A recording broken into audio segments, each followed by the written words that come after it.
ആരോഗ്യവകുപ്പ് മന്ത്രിക്കെതിരായ ആക്രമണത്തിൽ ഡിവൈഎഫ്ഐ പ്രതിഷേധിച്ചു.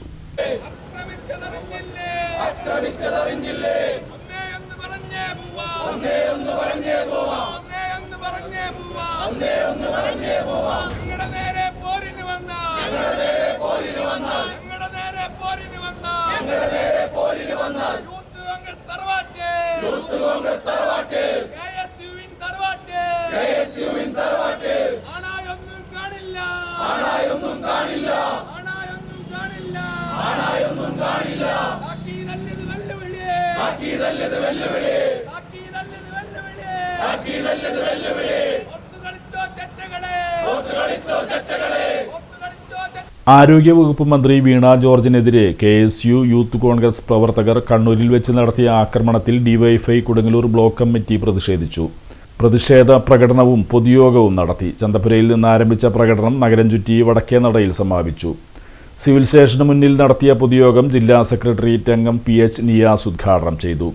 കേരളത്തിന്റെ പ്രിയങ്കരിയായ ആരോഗ്യവകുപ്പ് മന്ത്രിയുമായ സഖാവ് വീണ ജോർജിനെയാണ് ഇന്നലെ വൈകുന്നേരം കണ്ണൂർ റെയിൽവേ സ്റ്റേഷനിൽ നിന്ന് തിരുവനന്തപുരത്തേക്ക് വന്ദേ ഭാരത് എക്സ്പ്രസിൽ ട്രെയിൻ കയറാൻ വേണ്ടി വരുമ്പോൾ KSUവിൻ്റെ കുറച്ച് കൊടിച്ചി പട്ടികൾ ചേർന്ന് ക്രൂരമായി ആക്രമിച്ച് കീഴ്പ്പെടുത്താനുള്ള ബോധപൂർവമായ ശ്രമമുണ്ടായത്. നമ്മൾക്കെല്ലാവർക്കും അറിയാം, കേരളത്തിൻ്റെ ആരോഗ്യ മേഖല ലോകത്തിന് തന്നെ മാതൃകയായ ഒരു ആരോഗ്യ മേഖലയാണ്.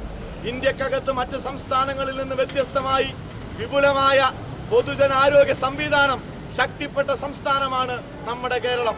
ഈ കേരളത്തിനകത്ത് കഴിഞ്ഞ 10 വർഷം കൊണ്ട് സഖാവ് KK ശൈലജ ടീച്ചറും സഖാവ് വീണ ജോർജും നേതൃത്വം കൊടുത്ത കേരളത്തിലെ ആരോഗ്യ മേഖലക്കകത്ത് കേരളത്തിലെ ആരോഗ്യ മേഖലയിൽ ചികിത്സ തേടിയ ആളുകളുടെ എണ്ണം എന്ന് പറയുന്നത് 11 കോടിയാണ്. ആ 11 കോടിയിൽ 26 ലക്ഷം മനുഷ്യരാണ് കേരളത്തിലെ വിവിധ ആശുപത്രികളിൽ, സർക്കാർ ആശുപത്രികളിൽ അവർ അഡ്മിറ്റ് ചെയ്ത് അവിടെ ചികിത്സ തേടുന്ന സാഹചര്യമുണ്ടായത്.